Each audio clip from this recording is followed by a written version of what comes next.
Yeah. Eat 'em up, yum yum. Eat 'em up, yum yum. Yo, it's a science, fam. That's right. Back with another episode. Vinyl Beats and Eats. We're right here. It's your boy JC, the hip hop junkie. Doing it.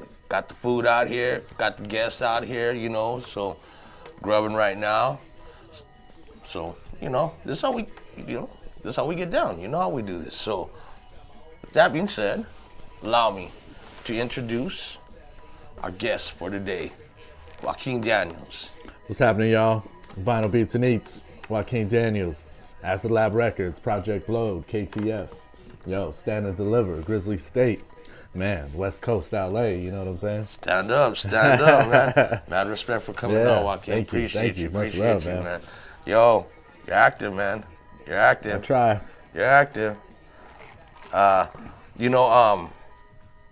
Solus put me on you. Oh, okay. Yeah, Solus. That's my girl. Oh, she's the homie, man. She's a beautiful person, man. I love her. Love her. That's a shout out to you, Solus Crab. Yeah, she put me on you, so I started, checking your page out and shit, and checking you out. And then I started seeing you here and there performing. I was like, oh shit, okay. Saw you at the Pomona, was one of the Pomona events. Mm-hmm. I think it was the art, something like Pomona art, something like that. And you were on stage right there. You were performing at that. I think it was for Overspray or something like that.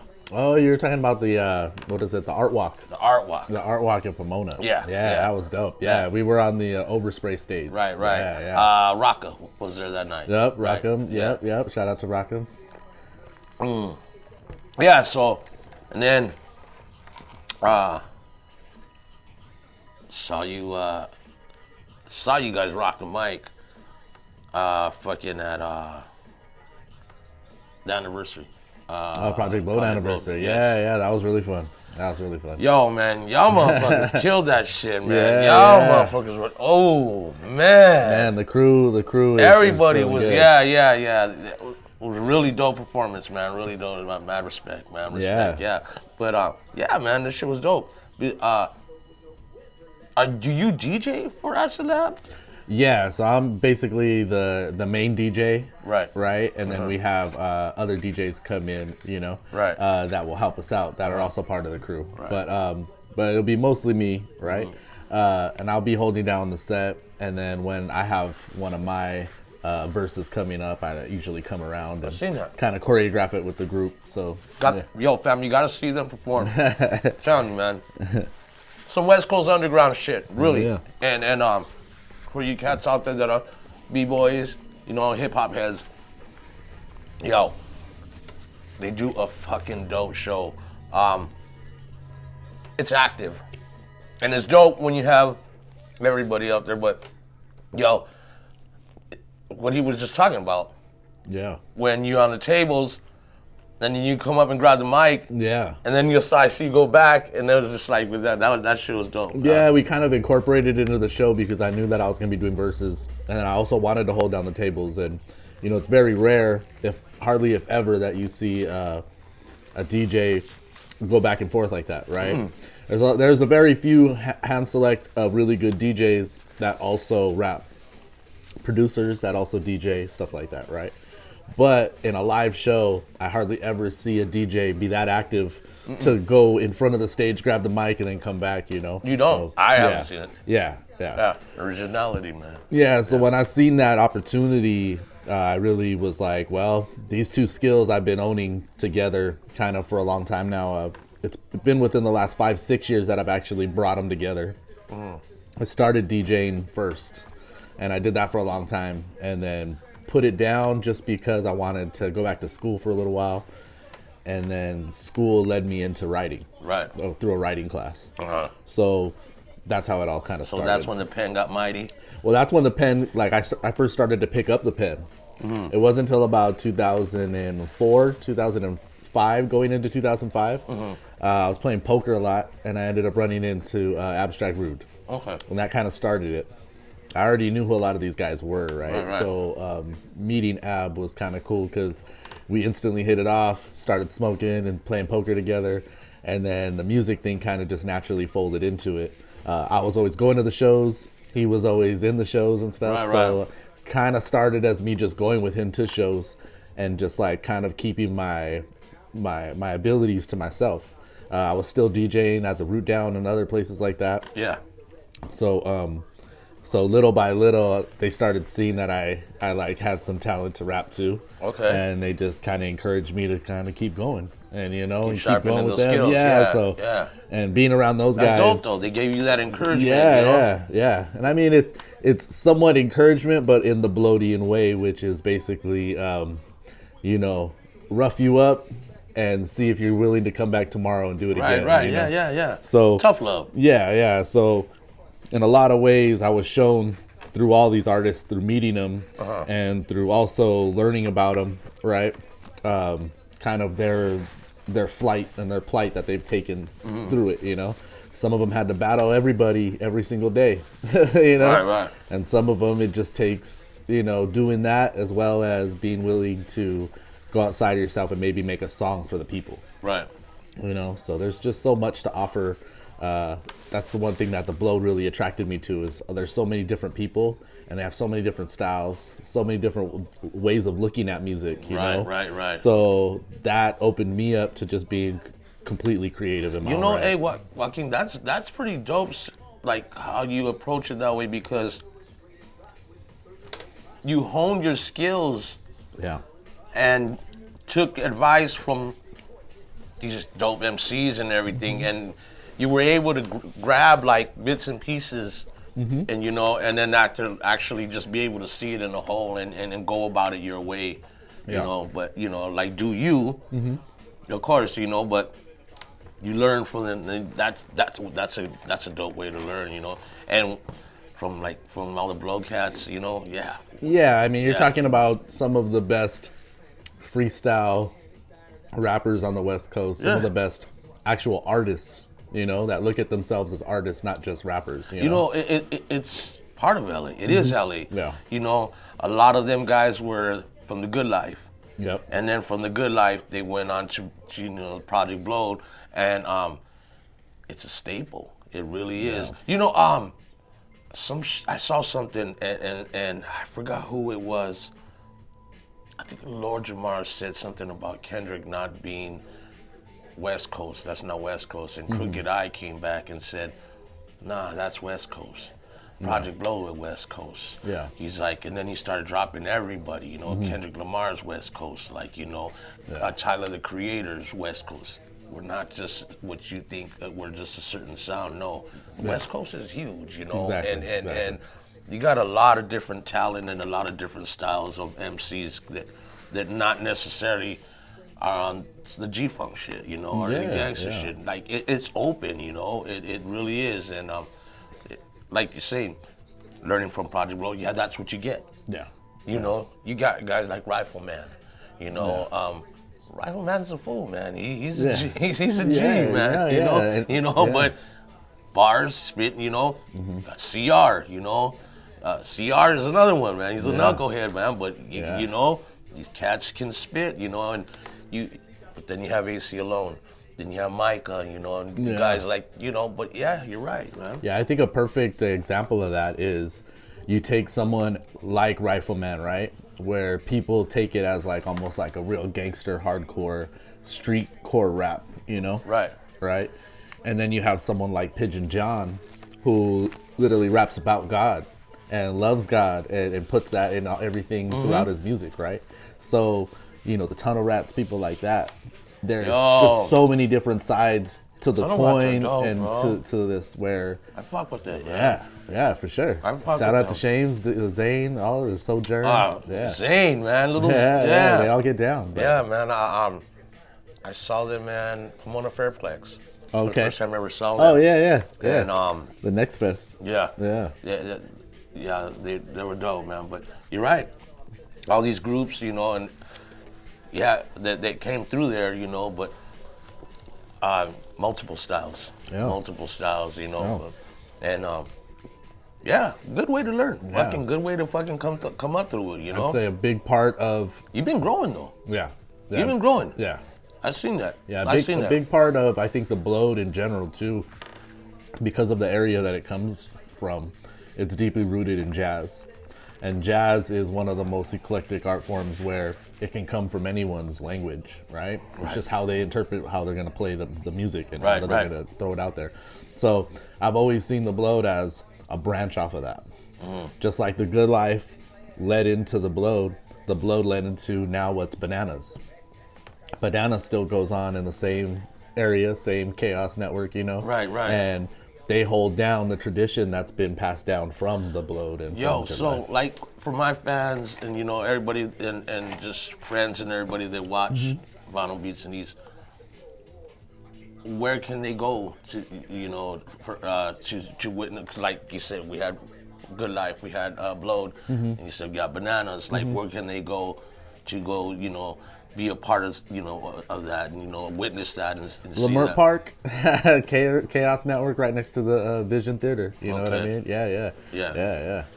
So, all you hip hop heads out there, like real, you know, this is what we had, and it's still around to this day. So, like Joaquin said, man, tap in. Yeah. They're just a place that you can just express your art, and that's really, really what it's about, you know. And so many people have different ways of looking at it. So you can go over there and see somebody singing, see somebody doing some punk rap stuff. See, you know what I mean? There's so many different styles, and so it's expanded basically from what it was, because you know before it was MC and it was rough. Like if you you know, pass the mic. Pass the mic. You know, if your bars weren't up, you know, and you had to be on your shit, you know. But it was just MCs, but like. So it's grown in the sense of now it's just like a music thing now. Yeah, well, it always comes down to just skill with some and jazz expression. type of thing, like fusion type of thing. Yeah, I think a lot of the MCs that came from the Blowed and especially the Good Life took a jazz approach to music, so it influenced everything they did stylistically. It was hip hop music, which was our culture and our way of doing it, but we were taking what we had learned from jazz, which is, you know, being able to go off the cuff and be able to do something that maybe the mic falls and you pick it back up, and that's part of the show little things, you know. So no, but I mean, like, and it, like you said, where it has grown to that, and like jazz, I mean, you're talking about jazz, so it comes from it necessarily not just one certain way, you know. People, the way they're singing, according to the melodies of these instruments and things like that. So becoming the instrument as a part of the beat instead of listening to the beat and rapping over it. Right. Which is, I think, what most people traditionally think how rap is done, right? Well, when Freestyle Fellowship did Boundaries, they were like, the cat was playing the horn like Michael was flowing exactly how the horn was. Once we have, and the horn was like, So no, that shit, it pretty much, you know, that's how it, you know, how they've been doing it, you know. Yeah, and I think the approach which I learned from watching a lot of these guys and doing it myself and practicing it is you can do it one of two ways. You can follow a melody and become it, or you can find your own melody in between that. And that's really sometimes the genius of it, right? You're either just following with it, or you're saying, I can find all the gaps in between. And go, and flip it your own way. Yeah. So, MCing or DJing? Which one do I like more? Yeah. I think at this point, I think I've gotten better at rapping than I ever did at DJing. So I think as far as loving it more, it's been more of a thing where like I feel myself continuously growing. Right. Whereas DJing for me, it was always like I was always a party rocking DJ. Right. I wasn't a scratch DJ or like a battle DJ or anything like that. So I used to just love rocking parties and making women dance. That Right. was kind of like my main thing. Right, you know? right. Party cruises. Yeah. So it was always like a talent that I had because I liked and I loved, but for a certain reason. It wasn't like that rush of getting that crowd going is the same. Is it's not. It's totally different from being an MC where you're getting the crowd. Yeah, I think the energy's different. Oh, totally. Because with playing somebody else's music, it's like you're conjuring up a vibe that everybody knows, right? When you're performing a rap, it's almost like you're doing magic in front of people and you're not telling them what the trick is. Right. You're not telling, it's like you're doing an illusion trick in front of them and not telling them what you're doing. You're just and then when you doing have it, them you in know? the palm of your hand, like where you're having them, hey and ho, and and throw your hands, and they're just following everything you're doing, whatever. It's a total different rush. Man. Yeah, and then playing your own music when you're saying something that you feel is it feels good when it's somebody else says it and then it's like in the song and you're like, oh, I feel that way too. But when you say it and everybody feels what you're saying, it's a different type of connection. Yeah. No, you're right. You're right. Yeah. I mean, like I spin, but I don't. I'm saying I blend. I mix. Yeah. I don't cut or anything like that, pretty much. I wouldn't even call myself a DJ, but, I just get out there and fuck around. But, it is, though, a difference between MC and being a DJ. I think they take the same amount of confidence. They take the same amount of practice. And what I've noticed is scratching and freestyling are pretty much almost the same in a sense. Yeah. Because of the way you have to practice it and the way you have to look at the way you're approaching the instrument, right? Yeah. So that's become the thing where it's just like, I mean, DJing for me, I loved party rocking, and I never was like the best scratcher or anything like that. And then with rapping, it's turned into I love these written compositions that I can create. And when I make that's like my acting piece, right? For the movie, right? I like doing that more than I like messing around and rapping and freestyling. Okay. So freestyling's fun to me, but it's like there's nothing like doing a song where you take the entire just piece of art and it's like perfect, what I mean? You close your eyes and you can see it. Yeah. I get what you're saying. No, you're right. You can get really good at freestyling and you can get really good at writing, and to some degree the one you practice more or the one that involves a lot more of your heart is going to end up taking over more. Pretty much, and if you do it long enough, you can get that little apex of being able to do both at any time, like a rifleman or an ab or anybody like that, but for the most part, you start getting good at one and you just start gravitating towards that. You know what I'm saying? No, you're right. Right. Yeah. Because you got some MCs that are better freestylers than they are writers. But there's an avenue for pretty much anything. Yeah, there's some dudes that are really good and that are freestylers that they can make a song, but I just don't think their songs would be better had they put it down a little bit on the freestyling and get into more of a writing aspect of it, you know? Get more into it. Yeah. And then it opened them up as far as being an artist. Yeah. That's what it is. Because when you're writing a song, you're thinking more now. Definitely. You're really thinking more because it has to be meaningful. You have to be able to. It has to be creative. It has to be meaningful, and everybody said everything that could possibly be said. Yeah. So you have to think of ways to say something different, and maybe it's the same thing, but you got saying it a different way. Just everything, you know. Yeah. It is, I love it. It's like this math problem that you're trying to figure out, and it can only really go one way because some words just don't fit in that spot. Yeah. You know what I mean? Right. So No, it becomes like a challenge. A challenge, really that is. you really want to get through, No, So, it is. Yeah. Because writer's block's fucking for real. Kind of, yeah. It gets there. I think. I mean, it may not be for a long time. It could be for a short period of time, but it gets. There's those moments, I think it becomes a block when you acknowledge it as a block, though. Yeah, because you have to get. Yeah. Because for the most part, when I feel myself losing a train of thought or getting uninspired, that won't be a block. That might be just a time just to be like, all right, just to move away from it. Right. Maybe switch to another song. Maybe write another song or start working on another beat. Sometimes you've been listening to the same beat over and over again. You know? So little tricks like that will help me kind of trick myself into keeping writing and keep going, you know, and stuff like that. So you just have to find ways to keep yourself inspired, keep yourself in tune. You gotta sharpen your skills. Keep the passion going, you know. Yeah, no, but yeah, Joaquin, man, like, just wanted you to come down and hang out, bullshit a little, you know, eat some food, talk some shit, you know, and just let everybody know, you know, open our fans up to, you know, you and what you're doing, and also too, like I said, your crew. Your crew's doing some. You guys doing some shit. Acid Lab Records, that's the crew, man. You got Beyond, MZ1, shoutouts, Turtle, you know, Express Fresh, Omeka. You got myself, you know, and man, all of us are just, you know, seasoned veterans that came together with the passing of our friend Gaja and decided to create something that we could keep pushing in his honor, you know. So all of us are solo artists, but we are all coming together as a group. And some of the songs we got, man, are fire. And right now we're working with Legends Recording Group, Mark Live on production, and he's putting us together right now, and we're working on the EP with him. A lot of us have solo EPs and solo songs that we're putting out this year, so we're just like really just coming out firing this year. Hey, so looking out, everybody. Like I said, looking out for them. Oh, how were the tacos?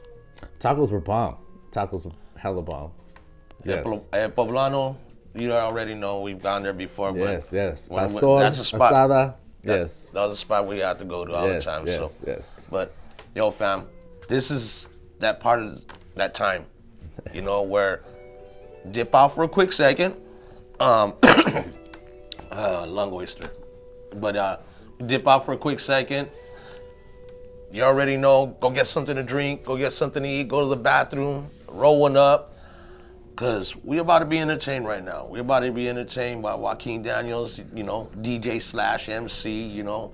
But, you know, we do our show. We're about DJs and producers, so we slid him in here because he is a DJ. I seen him doing the DJ, but I seen him MCing too, so, yo.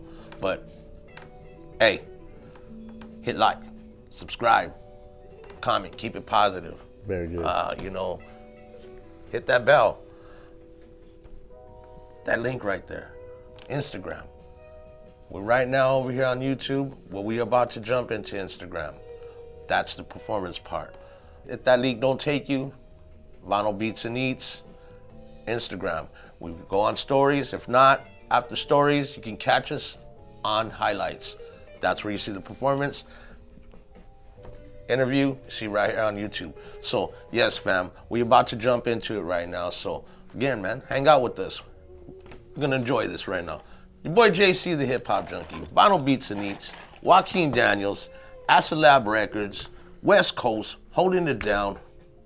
We can get in this. Let's do this. Mad respect, Joaquin. Good looking out, man. One love. Yeah.